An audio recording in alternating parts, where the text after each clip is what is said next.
Imagine taking your generosity to the next level, impacting more lives and leaving a godly legacy for generations to come. Get ideas and strategies to do just that when you listen to these personal stories from high-level kingdom champions. The Kingdom Investor Podcast showcases business leaders who have moved from success to significance, sharing how they use worldly wealth for kingdom impact. Discover how they grew in generosity, impacted more lives, and built godly legacies. You'll find motivation, inspiration, and practical steps to grow as a kingdom investor.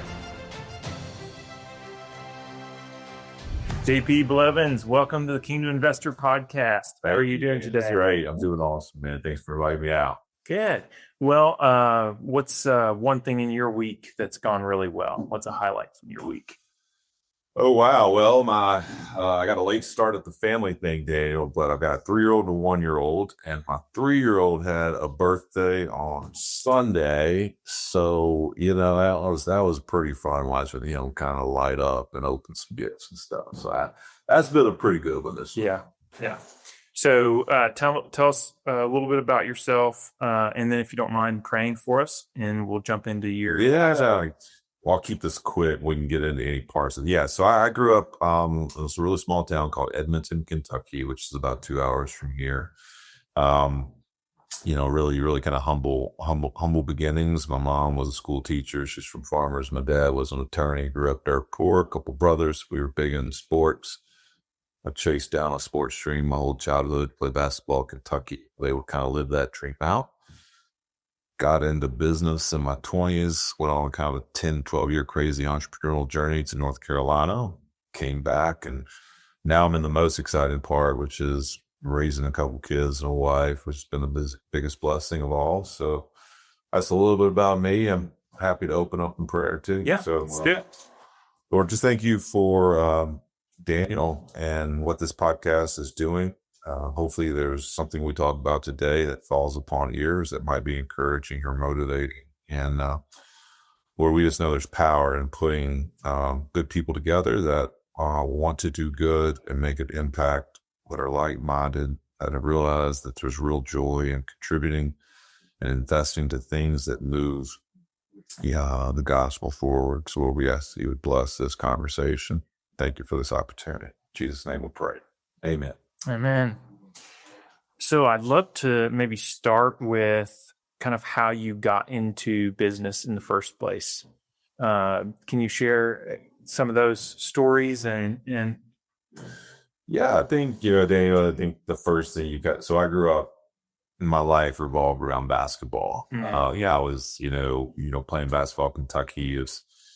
And you're from here, it's the state kind of falls in love with basketball. And growing up, that was my dream. Mm-hmm. So when I got out of college, it was pretty tough because, I had so much of my identity in sports, and now that was over. And so I had to really do some soul searching about what next. And, I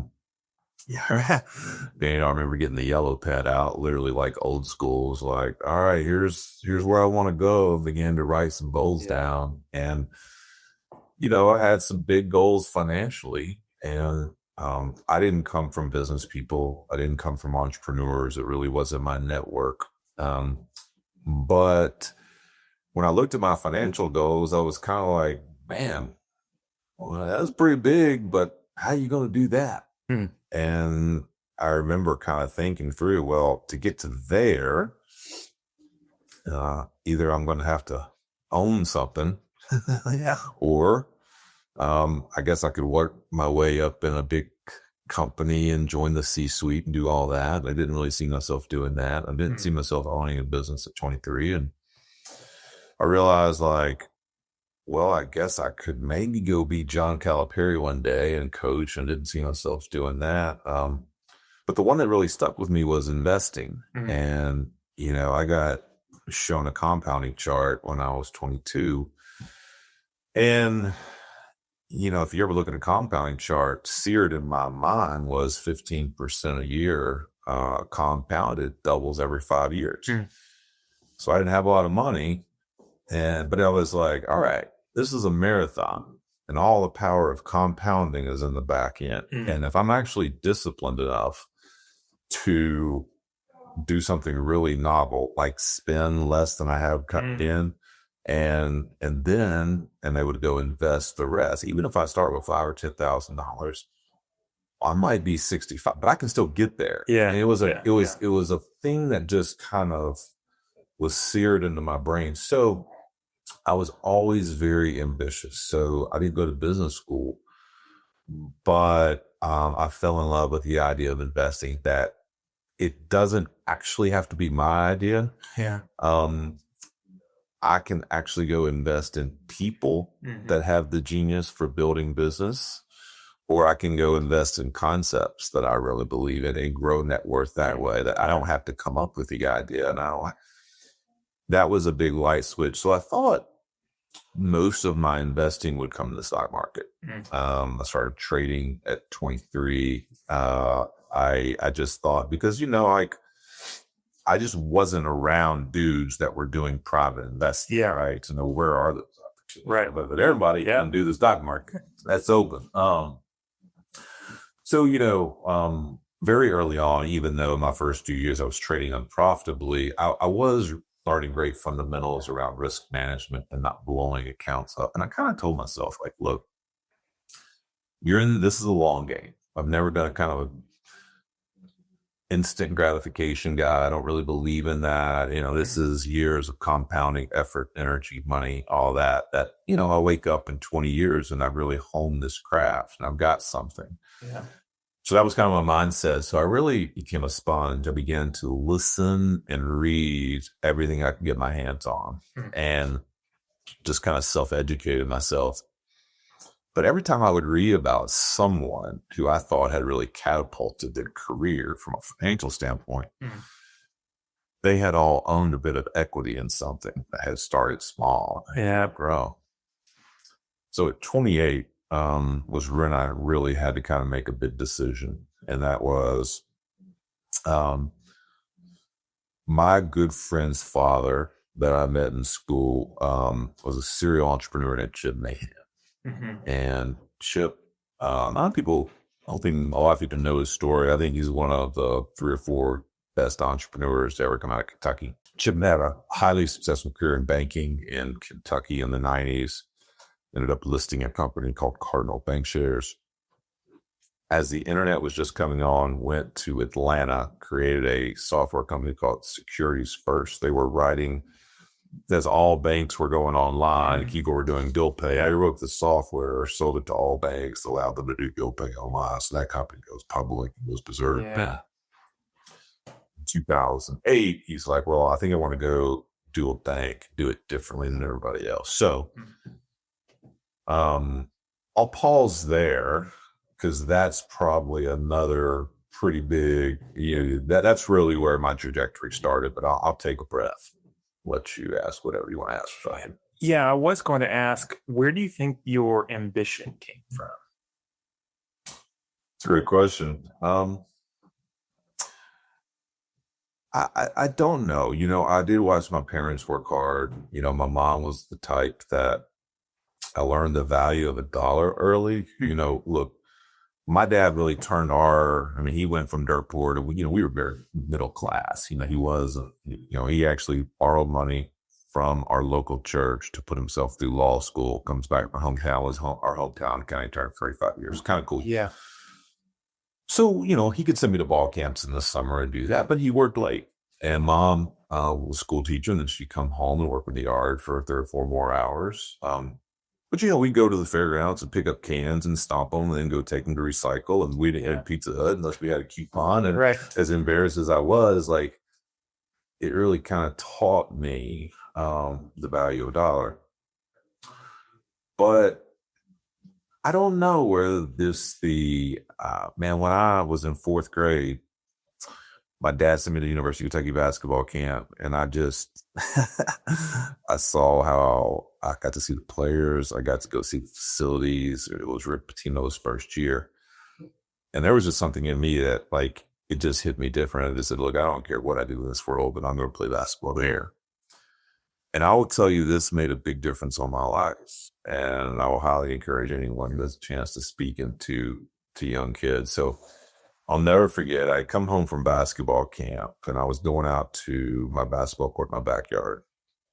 And I had already decided, like, I'm playing basketball in Kentucky one day. I went to this camp, like, this is what I'm. So my mom was in the backyard cutting like tree limbs. So I had to like walk by her to get to my court. And man, I don't even know why I asked for this question, but I said, Mom, you think I could ever play basketball in Kentucky one day? And she set Clippers down and she looked at me and with a pretty serious look. She said, look, if you do whatever you want in this world, if you're actually one to work for it, you actually think it can happen. And that sounds really simple to say. And it's nothing, but I actually accepted that as my gospel. That if I'm actually willing to work, and I actually believe it's possible. Now I think there's a lot of God's grace in there that I was to add something to it. But 30 years later, Daniel, the way she said it and the way she looked at me still is ringing in my head. And I would just challenge anyone who ever has a chance to speak hope or encouragement into a kid's life or a young person's life, do it. Because you never know who you are going to impact or what kind of dream or possibility you might instill in somebody. As I think about Daniel, what if her response had been, JP, I love you, buddy. Yeah, you're going probably average athletically. No one from here has ever really done that. Lindsey Wilson's not a bad place down or what. Man, I think about that, son. What if she, but she didn't, and I'm really glad she didn't. So somewhere in my childhood, I just, that whole dreaming thing and working thing came really natural to me. I was always a guy that just says, look, you got to go earn it. And I went to my court every single night of my life with this thought. If I put in an hour, but do it every single day for 10 straight years, I can get there. And so that thought of the small daily steps of improvement over time really compound. Your podcast is about kingdom investing. I would look at the same way. Small nuggets of investing persistently over time can make massive, massive impacts on the things that stir people's hearts that are part of your podcast. It's good. It's really good. So tell us more about the business opportunities that you were able to really get into early on. So the big break, I got out. As I mentioned, I was trading, but I also knew that I couldn't pay my bills from trading. It was just this dream and this investing thing I wanted to do more of. At 28, though, my friend that I told you about, his father was going to start a bank in North Carolina. So Jim approached me and said, hey, do you think you'd ever consider coming to work at this bank in North Carolina? My dad's going to start. And I had no interest of leaving Kentucky ever work. I mean, I didn't go to business school. I was financially savvy because I was a self-study and I was trading. I didn't go to business school. I never make a loan. So what am I going to do at a bank? But I knew of his dad's track record. And I said, Jim, I can't go work down there, but is there any way you think your dad would let me invest in the bank? So he's like, well, I don't know. I'm happy to set the meeting up. I've never met his dad. So I, at 28, fly to North Carolina, sit down with Chip Mahan, and basically give it my best shot of, Mr. Mahan, I know you don't need my money and I don't have a lot of it, but is there any way you would consider taking me on as a shareholder? I just don't have an opportunity to put my money in with people that have had your kind of track record, people that I know. Obviously, his son and I were friends. So then, he kindly turned me down, and but he said, "Look, I like you a lot. I'm bullish on you. Take that money, go invest in yourself, here's my cell phone. You call me if you need a mentor, but we're going to keep the investors, the people that are actually down here or a part of this thing that are helping grow it. So I fly back home. I was a little disappointed. I took my shot. Long story short, 1 year later, Jim called me back. This was 2009. I said, look, man, this is really picking up steam. We got about 10 or 12 people now. And Live Oak was doing small business lending to just niche industries nationwide without branches. He's like, man, I think you would actually like it. I know you don't think you could leave, but man, I wish you'd, pray about it. He's like, I think we're building something pretty special and we're just trying to put the right people on the bus, figure out where to put them and that kind of thing. So I was living across town in a little place called Cromwell Way. I had 2 roommates. I was living real cheaply. And for 2 weeks, Daniel, I walked that street praying, Lord, can I really leave? Kentucky, Lexington, my buddies, really everything I know, to move 10 hours away to do something I know nothing about, where I know one person. And after 2 weeks of praying and walking, I kind of felt that the Lord was telling me it's time to leave your comfort zone and go take a risk. So I called Jim back and I said, look, if your dad is going to be willing to let me write a check if I come down there, I think, he's like, look, if you move your life down here and come work, I'm sure he would. So I kind of confirmed if that was it. And it's kind of going back to one of the books I had read, it's like I hadn't done banking, but I remember the Richard Branson book I had read not too long before this. And one of the quotes that stood out, Branson says, like, when a great opportunity presents itself, even if you don't know what you're doing, just say yes and figure it out. So here I am with an opportunity at 28 to go be a part of a startup by a guy who's already taken 2 companies public. Yeah. But on top of that, incredibly smart, batting 100% on where he just started. Progressive mind, seems like he's 5 steps ahead, but a great human being. So lays his head on his pillow, thanks Christ, great to his people, great to his family, handles wealth well. So I'm like, if I'm going to take a risk, Daniel, and roll the dice, that's a pretty good batting 100%. Yeah. Incredibly smart, great people. So I put my golden retriever in the car and pack up everything I owned. I drove 10 hours to Wilmington, North Carolina, right on the coast, Riceville Beach. It's a beautiful place. And didn't know what in the world I was doing. But I just said, you know what? I got to figure this out. So I just started.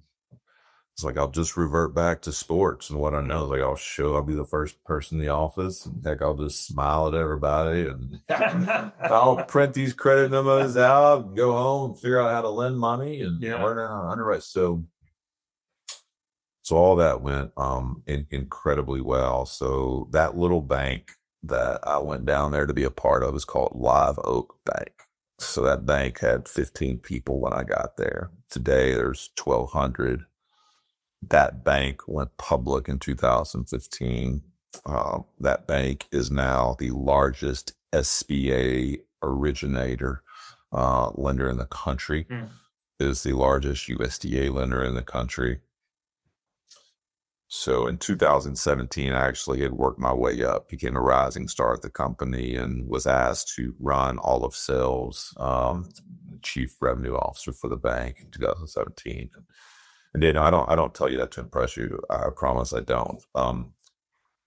But I will say, like, it's kind of crazy looking back. I have to pinch myself a little bit from not going to business school to, I'm in the C-suite preparing for quarterly earnings as a publicly traded bank. When a few years earlier, I was trading stocks on my own and just reading books. But I have to say this. That story for me, what I think about is the 2 weeks on Cromwell Way walking those streets, or can I really lead? And, that was the one for me that, man, moving was really tough, man. If you want to do something hard, go move 10 hours away, do something you've never done, or you know one person that's you and the dog and the walls. That was mentally tough. I will tell you, though, the greatest personal growth and spiritual maturity happened when I landed in Wilmington, North Carolina, in the most uncomfortable position of my life. So maybe there's a lesson in there somewhere for somebody listening to this about, sometimes it can be really healthy to get out of your comfort zone. But I always say that if my grandkids ask me, what did you get right? I bet on the right guy. Chip Mahan was the right guy to follow.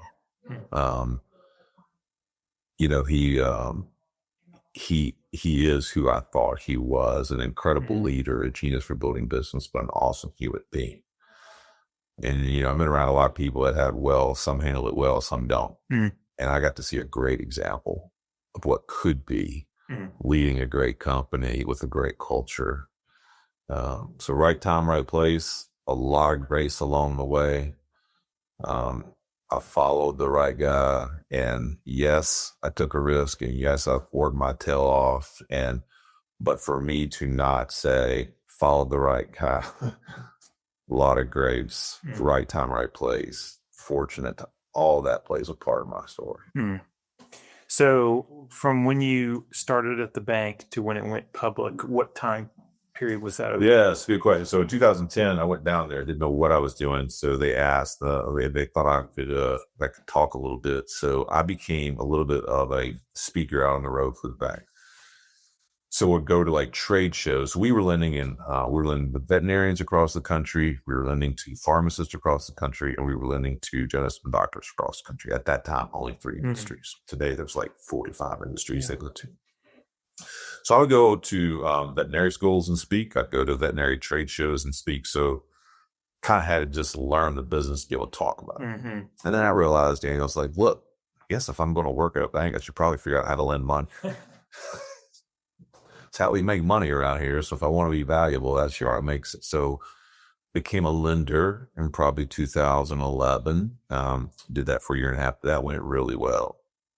I had a great mentor on the team that was stellar to train under and to learn under. He got promoted. I took over the lending of the dental team, medical team, which was lending about $60 million annually when I took it over in 2012, 13.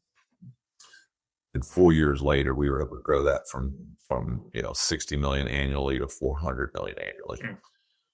So that really kind of separated me and the bank. I was running a team that was the fastest growing team at the bank, and we just knocked the cover off of it. And so, that took four or 5 years of running that team. And then 2017 is actually when I was named Chief Revenue Officer. So in that period, I'm just comparing this to kind of the 10 years where you prepared to play basketball. Yes. What was the daily habit or the thing that you think? And it's funny you mentioned that, because I've kind of looked at my life, and I look at even the next chapter in decades. And I think people tend to highly overestimate what they can accomplish in a day, a week, a year. And I think they drastically underestimate what they can accomplish in a decade if they stay at it. But most people aren't willing to give a decade to something. And the two biggest things that I would look at as just my pure accomplishments or dreams, they'll take a decade.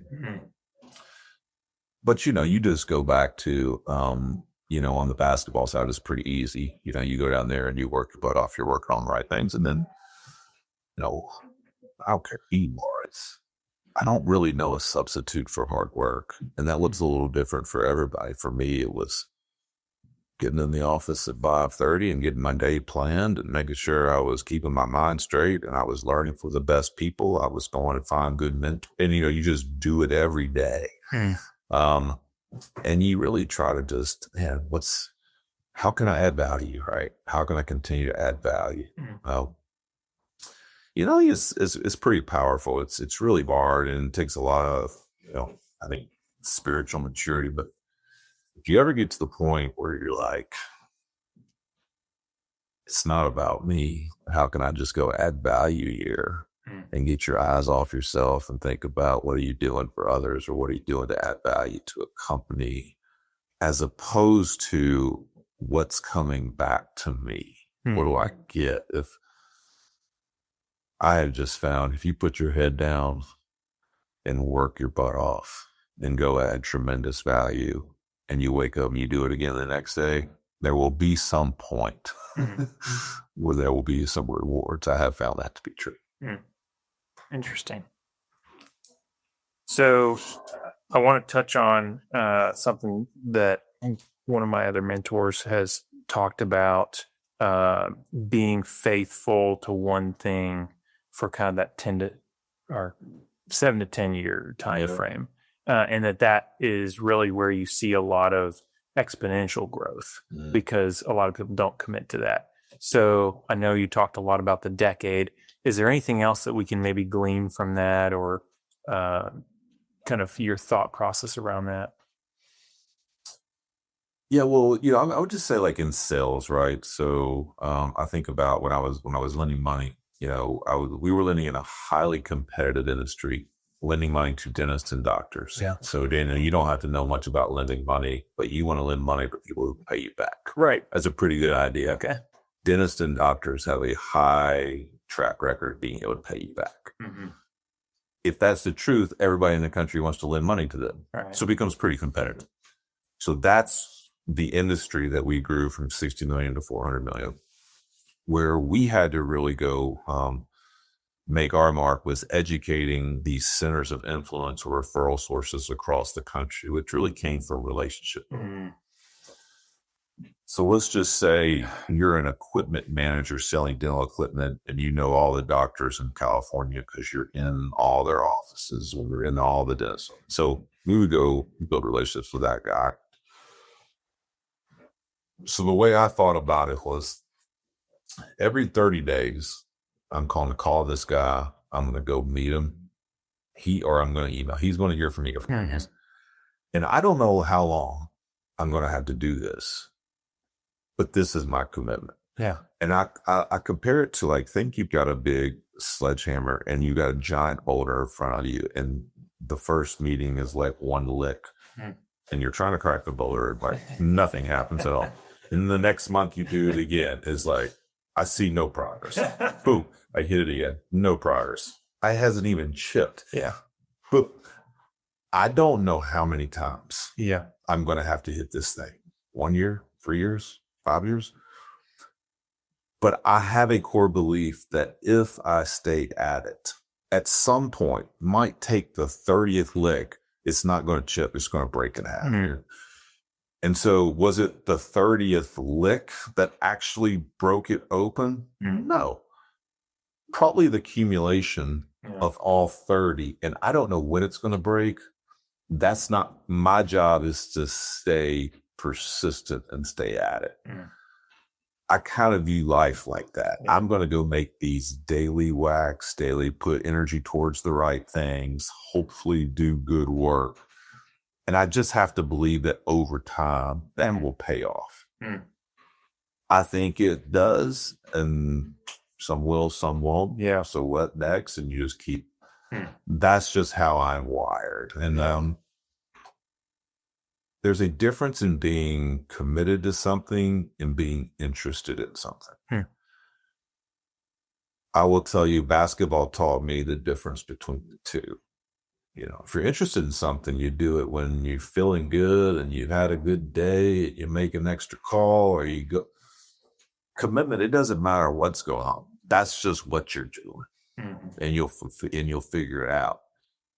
A lot of people say they're committed. I think a lot of people end up being interested in a lot of things. But true commitment, this is what I do every day. I'm forging ahead no matter what. We're going to wake up in 10 years and see what happens.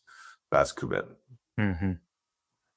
So how do you stay committed to one thing for 10 years and not get distracted or, be committed to too many things? Or any advice on that? That's a great question. Well,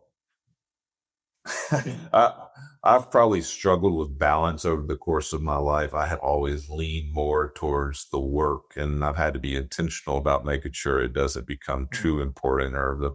I've dealt with all the performance identities and getting my identity from work and all, wrestled that whole thing from the ground, and you realize that's the case. But I mean, to do something for 10 years, it's kind of got to stir your heart in some kind of way. There's got to be some kind of DNA that the Lord put in you that is aligned with what you're doing. I mean, and so I remember when I got done with basketball, praying a lot, Lord, help me find something I'm as passionate about as I am with sports, because I can't find it. Just taking them to a little pharmaceutical job after college. I remember it's on the road drive. I was like, man, just hated it. And I knew it was, I had to skip around 2 or 3 times. But I ended up finding something that I absolutely loved. So I got around people that I loved. And as I look at the next 10 years of my life, I think a lot about like what were the gifts that God has given me, the unique gifts and the skill sets. Man, if I can combine that with passion, that's a pretty good foundation for finding something that I can go try to knock it down for 10 years. Yeah, that's good.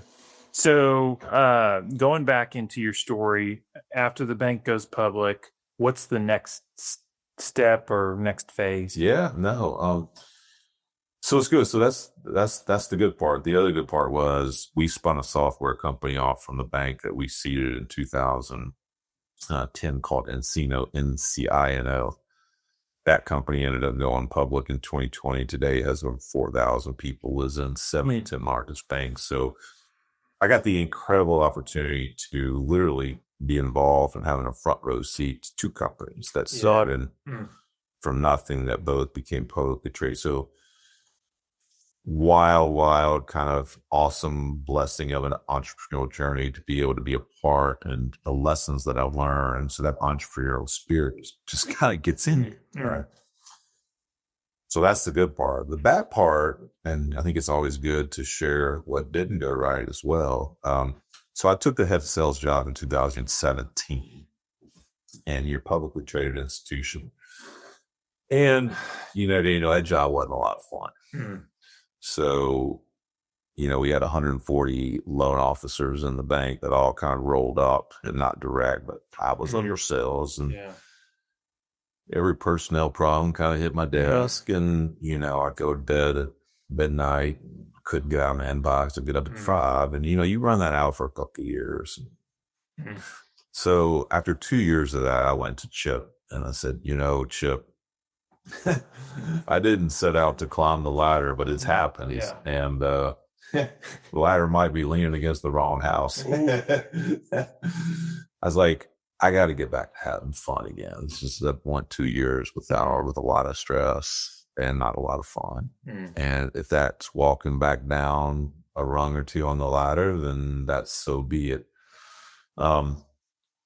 But I kind of knew, like, at that point, I was in the C-suite, I was 37 years old, and had accomplished a few big things that I wanted to accomplish. And I was looking out, I was like, what now? And I was like, all right, well, you're either going to be CEO of this place or president, and I actually don't think I'm qualified to do either. And I actually don't think I would enjoy career. So now what? Yeah. So I kind of knew I might be nearing, the end of my Live Oak Bank run. I've been away from Kentucky for 10 years. I had to do some kind of soul searching of, do I want to go another 10 and pick my head up and be gone from 20 from my family and some of my best friends? And obviously I wasn't married at the time. So I told Chip I'd like to get back to Kentucky and find something I'm enjoying. Maybe I can split time between here and Kentucky. So I began to do 2 weeks and 2 weeks. And when I was doing that, I ended up meeting my wife. That's now my wife, and we've got 2 kids, and they're on. So anyway, that I realized like that was going this way. COVID happens, the world goes remote. I spend all of it here, so I could just see God kind of lying things up that it's time to come home. Yeah. So, but honestly, man, I look back and there's a book John Ortberg wrote called, I think it's called All the Places You'll Go. And he just says, these doors appear in most people's lives. And I think God wants you to kind of lean towards yes, of walking through them, of adventure and opportunity. But he said, and here is the key, is like, even if you make the wrong decision, you go through the wrong door, God can still bless it if you go through it with the right heart. So I look back and I was like, was that a mistake of taking the head of sales job that ended up being really frustrating, that led me to, and I'm like, I wouldn't have moved back to Kentucky. I wouldn't have met my wife. I would, so God can still bless it even if you go. So I had just kind of my life leaned towards, man, who knows what God wants to do? He's going to present you with these doors. And it's not to say, hey, go say yes to everything. But I just think you kind of want to lean yes when these cool opportunities happen, even if they're out of your comfort zone. You never know what God might want to do with you. Yeah. So I moved back. I ended up leaving Live Oak about a year and a half ago, all aimed to complete Chip, who I mentioned earlier, is like a second father. He's a special person to me. My Live Oak family in Wilmington will be friends for life. But it was just time I need to think about what the next decade looks like, or the next chapter. And I think we're there. So Kentucky is now home. I'm locked in. Lexington is home. And I'm pretty excited about some things we've got going on. Can you share what you have going on? So I moved back and I kind of thought, as I mentioned, I began trading in my early 20s. I got really involved in something called technical analysis. And so for 20 years, I would go home and look at charts. It's just what I do. I read the Wall Street Journal, and every morning at 5, I go home, I look at charts. It's just a passion of mine. And I kind of thought, well, I'll just go, I've taken some chips off the table with these companies. I'll just trade and, I'll do a bunch of angel investing, which I do. And my antenna is always up for investment. Yeah, maybe I'll raise a little money. I'll trade some money for friends and family or something like that. And then just have total flexibility. That kind of thing. But, Daniel, I thought about that. I was like, well, that kind of feels like a lonely life. Would I walk in here and by myself and trade a little bit? I don't like golf enough, once a week's fine by me. So I still have like these competitor juices. And so the other thing is like, because I had a front row seat and was involved in watching kind of entrepreneurship played at a really high level, it's like, I'd love to go try to build something, So I have a couple friends that have been friends for 20 years that are in the financial advisory space. Really special guys. One of them went to law school, gets out of law school, and gets bored with law, becomes a financial advisor. They put him in a cubicle, throw the phone book out, and they're like, knock yourself out, kids. You're not going to make it, but just start cold. So, here we are 20 years later. He manages close to $1 billion of assets under management. So that's a really big book, for an advisor in a town like this. And he brought his best friend in, over 5 years ago, who is also an attorney. He was a trial attorney litigating tax and estate cases to go along with having his CPA. So together, they make a pretty powerful duo on having the investment advice, the tax, legal, when you get into kind of complicated upmarket stuff. Yeah. So I went to him. We followed each other's careers, and we sat down. I just said, how do you like it where you are? It's like, well, I'm making pretty good money, more money than I thought I ever would. But, half of it goes to the company here. The culture's not the best. I can't really go market because all that's tied up in bureaucratic red tape. And and I would really like to be incentivized more to train younger people and that. So I said, well, let me get this straight. If you walked across the street, we figured out an independent brand. And so that really began a year and a half ago, back of the napkin. What would this look like? So literally we are in the process of coming together and partnering in a wealth management business here in Lexington, where his assets from where he is will come over and that we will go build a boutique brand. I think we've got some really interesting ideas to kind of flip that industry on its head a little bit. So, but this for me is like talking about passions, skill set. So, you know, as a business development guy, a relationship guy, which I really enjoyed in an industry that I have been super passionate about for 20 years, combining with people that are awesome people that I love, but also has 20 years of acumen in the financial advisory space, that could be a really interesting marriage. Because I also am old enough now to recognize my weaknesses and what I don't want to do. Right. And if I don't, I better have people that are really great at those things where I can go take my strengths.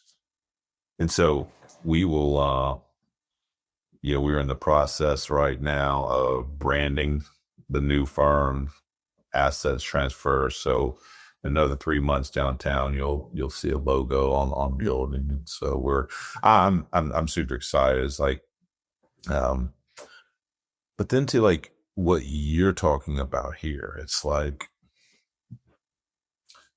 I think one of the great things about having achieved, a few things earlier, I don't say anything to brag, but it's like, you realize what everybody realizes. It's actually not about the final destination, right? Who you become in that process really, really matters. But if you think like, I think the greatest lie on earth, Daniel, that 99% of people believe is there's something out there that can actually fulfill outside of Christ. It's when kids get out of diapers, when the house is paid off, when the bank account has this amount, when we sell the business for this amount, then it's like everybody in the world believes it's like when that happens. And then when you finally chase something down and you're like, well, is this it? And you realize that's not what this is about. That's not the way to joy-filled life, a fulfilling life, because it never stops. Yeah. There's always something else. So I always say this, like, I really wanted 3 things in life from very young. I want to play basketball at Kentucky. I want to make a bunch of money. And I want to be married and have kids. And I got them. The dog kind of caught the trend, so to say. But kind of like the dog is sometimes in for a rude awakening when his tooth goes in the tire and he does it for It's not always what you think when you arrive. And I'm lucky enough to understand that, where I don't spend my rest of my life chasing something that I think is going to do something for me that it can't. It was never set up to do. Yeah. So, but I have to daily remind myself through prayer that you never forget where your identity comes from. That is because you are a child of Christ. You go do good and go have fun. And I still like watching numbers grow. But it's not because I believe it's going to deliver something for me. And honestly, the motivation now is when you really get into kingdom investing and giving your money away, I just know it has done more for my soul than any personal achievement has ever even gotten close. And then it flips in your head of, can I go build something? And the better it does, the more I can give away. That is how you don't lose motivation for 10 years. Because you get the feeling of helping others and making an impact, which starts to do some different stuff to your heart and soul. And when you correlate, the better I do, the more I can give, the more that'll get the juices going and provide some motivation that I don't think wears out. So thinking back to the beginning of your career, what do you think that you were chasing then, and how has that changed? Well, I mean, I just like you can go back to the very start, right? It's like, man, the only thing that matters in this world is playing basketball at Kentucky. Hmm. And I got a scholarship to play there. I spent my whole life chasing it down. And my career didn't really go the way I wanted it to. Hmm. I didn't play at all as a freshman. I had a pretty good sophomore season. Junior year was terrible, and my senior year I got hurt. Hmm. And it was over. So, and I had to fight not a lot of people do it, pretty heavy depression at that time and who am I without a basketball in my hands my whole life? What am I, like, why am I here kind of stuff? And that was really the first life lesson of, if you build your foundation on anything outside of Christ, it's going to crack. So I built my foundation on sports, this identity of I'm an athlete, I'm this great ball player. Our church, we had a saying, and say when a good thing becomes an ultimate thing, it becomes a destructive thing. Basketball, one of the great lessons, basketball is a good thing. It's a terrible God. Yeah. It's a good thing, it's a terrible God. So basketball had become an ultimate thing. So I learned that lesson pretty hard. I had to fight through that and wrestle that thing to the ground and pick myself up and go figure out what's next and move forward, like a lot of people do when they kind of get knocked down. It didn't mean I was going to continue to chase goals, but I think on the money side, it's funny, like I would hear people at church when conversations of money came up. And I didn't have it, but I would hear them say, like, money won't make it happy. And I'm not a dumb guy. Like, I know, like, these are really smart people, successful people. I don't think they're just blowing smoke. Yeah. But like everybody up on stage saying that's already got a bunch of money. I don't have it. So it's like, all right, man, that's good, but like, let me go find out, and then I'll report back to you on how it's going. So I mean, I was still competitive, and it was a game to me. Like, I wanted to see if I could stretch myself and go achieve and accomplish. And I think there's a part of me that, like, it'd be cool to do some things and have some stuff. And I think Jim Carrey hit it on the head. And Jim Carrey, the actor, had a quote. It's like, man, I wish everyone could become wealthy at 35. So they realize it's not it, and they don't spend the rest of their life chasing it, thinking that it is. And I'm not saying I had like that kind of revelation, but there is a little bit of, it's good because it allows you options. It allows a little more flexibility. You get time. I can spend more time with my family. But the true gift is, Lord, how do you want to use me? What you've given me, my resources, my connections, my network. You've increased my platform. You've increased my land. How do you want to use me to go do good? And when you realize, like, that's the real gift of having succeeded, and you talk about it transitioning from success to significance. And once you get it, I think it's kind of there. And some people get it earlier than others, and some people never get it. But I think you're missing out on the true human experience to miss out on the joy of giving, of doing something that's outside. I think everybody should be involved in something that's bigger than now, that can give back to them. Yeah. I find that to be very fulfilling. What would you say are the things that you focus on in your giving? What are you most passionate about? It's a great question. So there's 3 or 4 things, and it's a great question too, because, as a little bit of a recovering people pleaser, you want to say yes to a lot of things. You don't want to tell people no, but then you realize like not really got to kind of whittle down what are the things that stir my heart and where can I have an impact? And that's okay to not be 15 things. So kind of the areas for me that fall into that box. For the last couple of years, I've been going back to the hometown where I was raised, that just phenomenal people, hardworking people, but there's just not a lot of opportunity. And I think 30% of people live under the poverty lines. Really been going back on a listening tour back home to kind of talking to people that really care and that are in the know. How can I help? Yeah. And so that's been on my heart. But I guess the for you is that anything that moves the gospel forward is one for me. Kids that have been dealt a crap hand. We don't get to choose our parents. And it just so happened this kid woke up and both his parents are, are on meth. It's all he's ever done.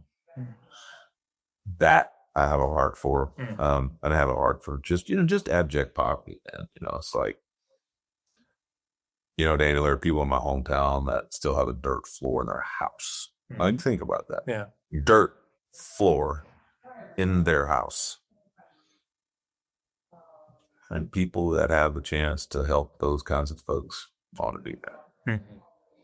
Yeah. So, those are kind of the areas that I think about. And look, God told me this a long time ago, and he's right. To a certain extent, check writing is easy. Devoting your time and energy is hard.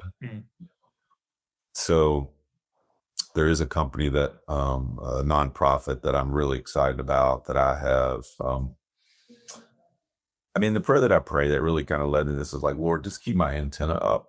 Take me where you want to take me. Let me say what you want me to say and just get out of the way. I want to kind of, whatever I go do, I want to do it in the saddle with you, but make me aware of how to go serve people and opportunities you put in front of me today. Keep me aware of where you want me to lean in. And so, I was kind of saying this prayer about 6 months ago. I was at the Manchester Hotel and the guy said, well, I'm going to introduce you to this guy out back. So out back, big old dude, 6'7", guy played like defensive line at Ohio State. And he said, my name's Joel Penn. I said, Joel, tell me about yourself. What are you up to, man? He's like, well, 2018, started a nonprofit called LifeWise, and we allow public school kids to leave public schools during school hours to be taught the Bible and hear about the gospel. So Daniel, I say, well, that's not legal. There's this separation of church and state. Well, I didn't say this. I'm sure I'm thinking it. And so he goes to go on to tell me, he's like, in 1952, there was a Supreme Court decision that mandated schools allow for something called release time for religious education. So there are 3 things that have to happen. It has to be privately funded.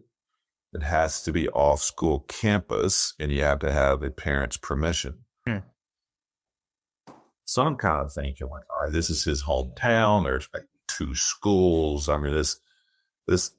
So I dig in. He comes back to town a month later and says, look, at the end of this year, we will be in 1/3 of the public schools in Ohio. I'm like, he's like, we will be in 1,000 schools by the end of 2024 across 25 states. At this point, I'm like, and me, I'm like, well, how many do we have in Kentucky? It was none. I go, what? Yeah. None. Yeah. And so this one just hit me like, it's just hit me like, I don't know how I'm going to be involved, but I'm going to be involved. Yeah. So the last 3 or 4 months, Joel has driven down from Columbus 3 or 4 times. We are putting together a state committee right now to go launch in Kentucky, hiring an executive director over the next 2 or 3 weeks. But, Daniel, when I think about this one, it's like, I think this is probably the most important work that I've ever been involved in. And if this is actually legal, which it actually is, this might be the single greatest missed opportunity by the church that I've ever seen. Hmm. I have never seen a better opportunity in my life to reach unchurched kids than what LifeWise Academy is doing. Hmm. If I can play a small role in helping this launch in Kentucky, I'll tell you this. If I put my head on my pillow in 10 years and 80 to 90% of the public schools in Kentucky offered a LifeWise Academy, I feel like I would have done something that's helped have an impact. Hmm. Yeah, that's really good. So if anyone's listening and you're interested, lifewise.org, I think is the site. I mean, you should really check it out. I mean,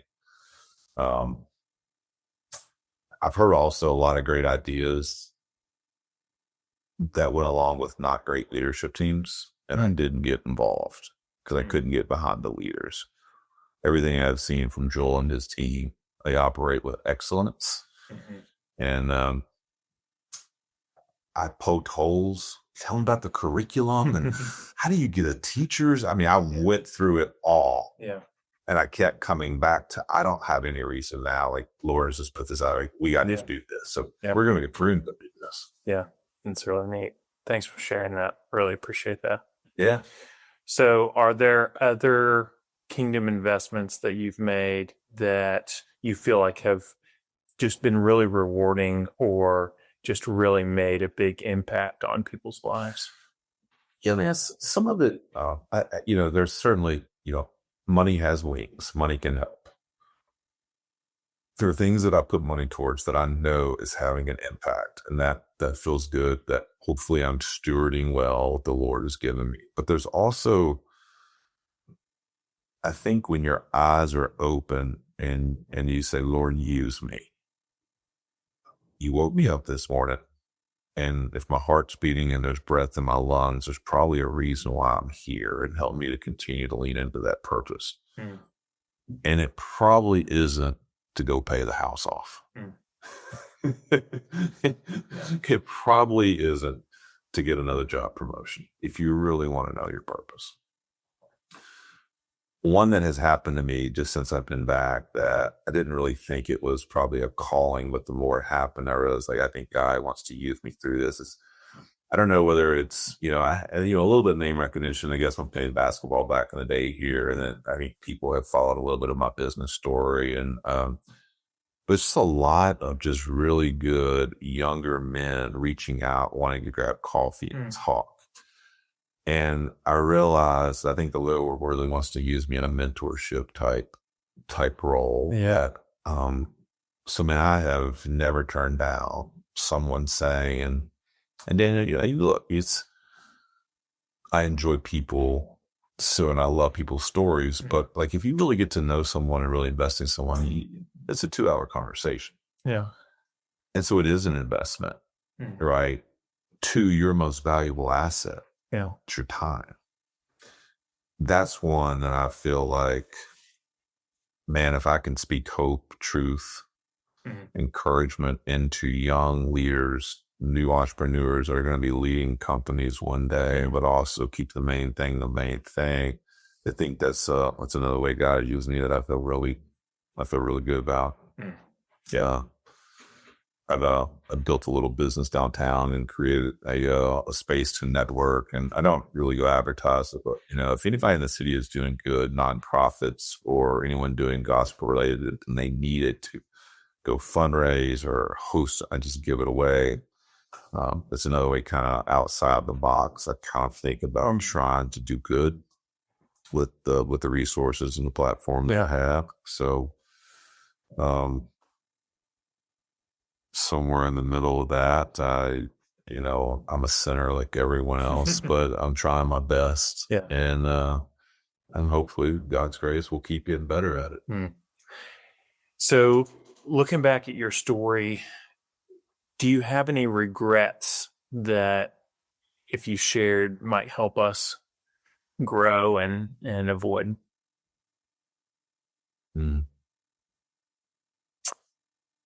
Whew, man, I tell you what, that one's going to be tough because certainly I have regrets. I've made poor decisions. I've done, stupid stuff. But I would tell you this. It's kind of all made me who I am. Mm. It's been part of I was fascinated. Like when people tell me about how they're experiencing hard times that have come out on the other side of it, and maybe it was because of a poor decision or something they regretted. I'm not talking about like crazy trauma, like, but just been through hard stuff. And I asked them,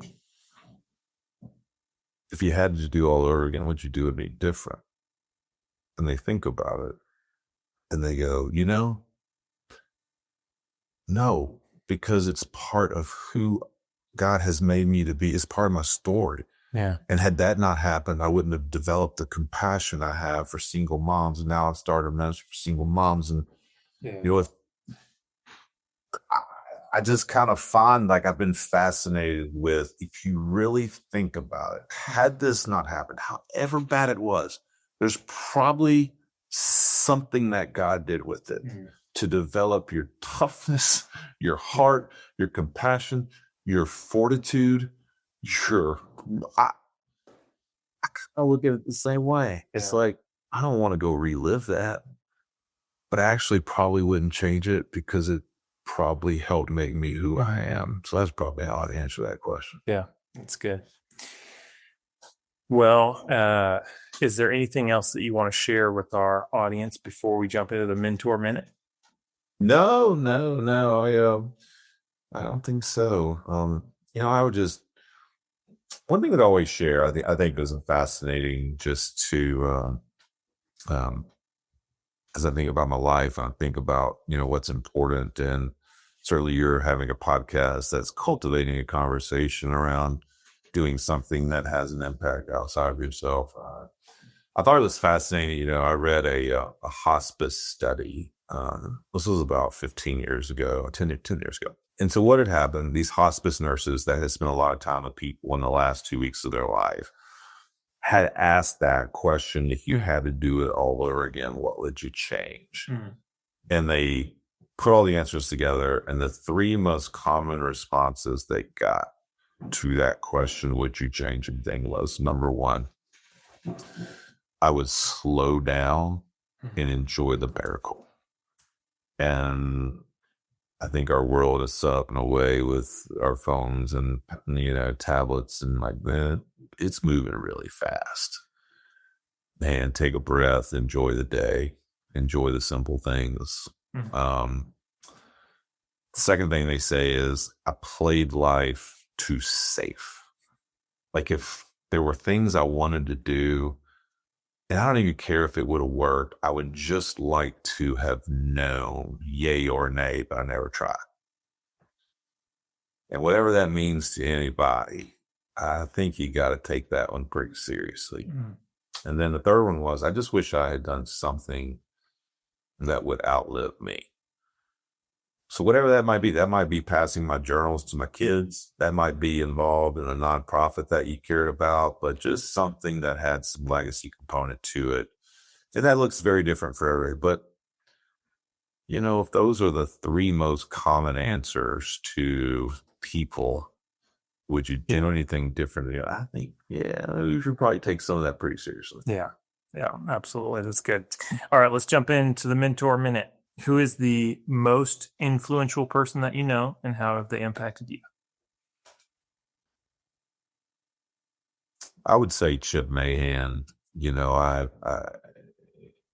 Chip and Live Oak changed my life. I followed the right guy. But what is most impactful about Chip is, yes, he has a genius for building business, and I certainly got to invest but who he is as a person, how he views his giving, how he treated his people, how he treats his wife. He's a guy that's, I have been the beneficiary of being around a guy like Chip Mahan. Yeah, that's good. Is there any book or podcast that has helped you grow and that you'd recommend? Gosh, you're picking one is like just one. Yeah, it's just one. Man, I think it's really, this is going to be a really simple answer. I can get back with you on my top 5, but like to keep it real simple, I'd probably hang on to the Bible. Yep. You better stick in there. You can really get off, and there's great stuff. But man, if I don't have at least 5 or 10 minutes to put some scripture in my head, I think I'd get off course pretty easily. There's a ton of books that I can. So I read so much. It's like that one was a picking one, but I would just default to that. And then finally, what is the greatest lesson in leadership that you've learned? Yeah, man, these greatest and I think, look, it just, if you just help enough other people get what they want, things will probably work out okay for you. Mm-hmm. But it has to be a selfless servant type attitude towards the people you serve. What is in their best interest? Yeah. And if I can just love my people and give them the best of the best, things typically work out. Chip had a motto. It's like, if you always have, if you're running a company, you got your folks, you got your customers, and you got your shareholders. And a lot of people say, customers always right, and we take care of our people, but really they care about the shareholder. Like, as long as the shareholder's happy. Mm-hmm. The Chip's mindset was, if I can just give my people the best of everything, they will go over and beyond to take care of the customer. Mm-hmm. And if you get 1 and 2 right, the shareholder will be just fine. Mm-hmm. Easy to say, hard to do, but I actually watched them do that over the last 15 years in a selfless manner. Yeah, it's good. So, thank you. JP, is there anything that we can be praying for you and your family? No, I would say we've got a new baby coming in Thanksgiving. We're praying for 10 fingers, 10 toes. Yeah. Healthy baby. And we're praying for strength for mom. Yeah. And energy for both of us. But it's, God has blessed us in this chapter of my life. And I want to soak up all the juice of it I can. It's been an incredible blessing. Can I pray for you now? Yes. All right, let's pray. God, I thank you for JP and his family, for just his story and career, and how he is investing in your kingdom. I pray that you would help him to continue to wisely do that, and that you would just bless his family and this new little one that they're welcoming soon. And I pray that you would be glorified in our lives, that we would invest in your kingdom and not our own, and that we would glorify you in everything. In Christ's name I pray. Amen. JP, thank you so much for coming on. I really appreciate it. Thanks, man. Thank you guys for listening to another episode of the Kingdom Investor Podcast.